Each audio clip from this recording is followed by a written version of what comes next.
Yeah, I have a quite varied background. I mean, the first movie I directed was American Pie, so it's like,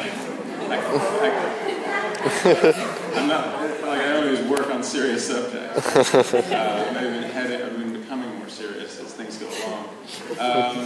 I mean, the reaction in sort of the industry or the filmmaking community has been very positive when people bother to see it.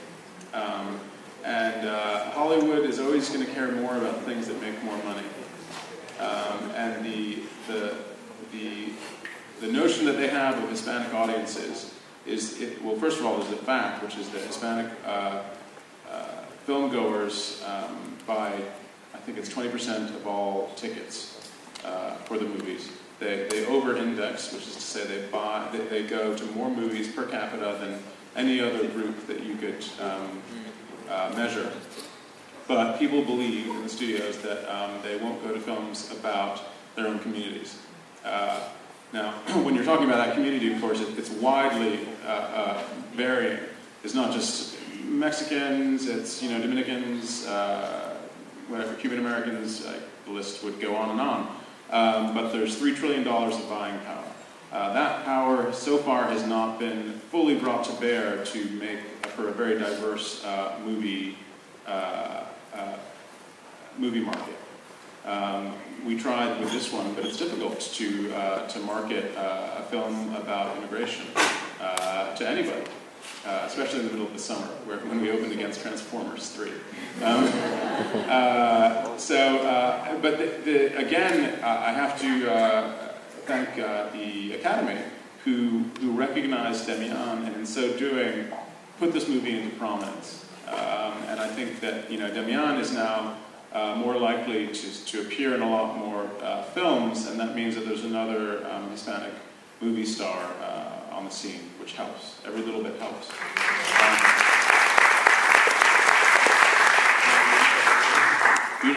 I wish that society conforms to what I wanted it to do in terms of of going to see my movies, and that it was as successful as New Moon or something. But I think that unfortunately there's often a bit of compassion fatigue, and that there was this film, The Help, that had a sort of political theme, and that took up a lot of the oxygen that people had to sort of consider going to very meaningful films. I would say it's not a great time for American movies in general, but that's just me being bitter, perhaps. Yeah, I'll keep on trying. Hi, my name is Elizabeth Cambayon, and I'm a student at the School of Public Affairs. One of the things that struck me the most about the film was the switching the traditional gender roles. What was the thought process behind focusing on a father-son story and the struggles that male immigrants and children in the United States? Thank you. Well, most single-parent families in Los Angeles are a mother and children. So this was inaccurate, statistically speaking. But I usually say, if this was a movie about a mother and child, the mother would say about 5 minutes in, "I love you, why are you doing this? Stop it." And then it'd be a short film instead of a feature.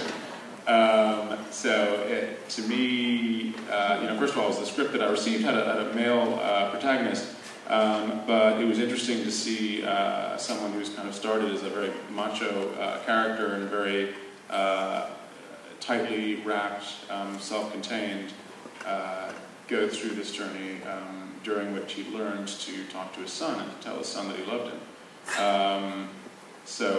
That gave us the length of time to tell this story.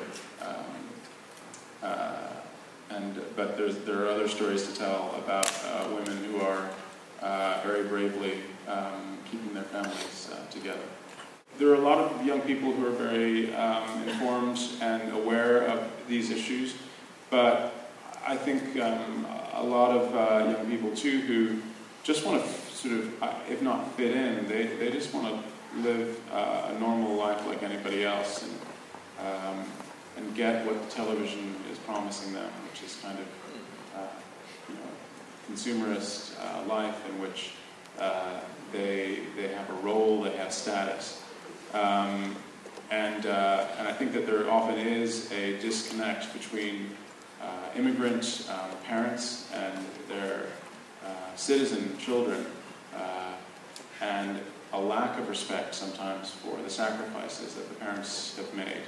And so that character at the beginning sort of represents that attitude, which is, you're not a big deal in this society, so you're nothing, and I'm going to find some other way of identifying myself.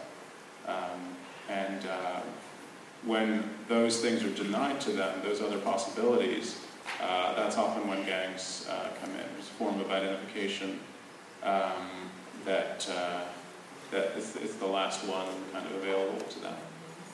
So that's what that character was about, which was someone who was neither felt he was fully American and allowed to partake in society, nor did he really have a grounding in the culture.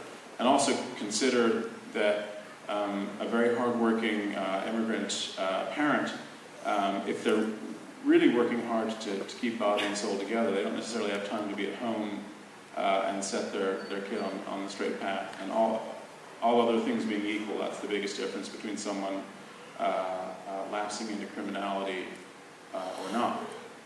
So that's what that character kind of represented to me. Thank you.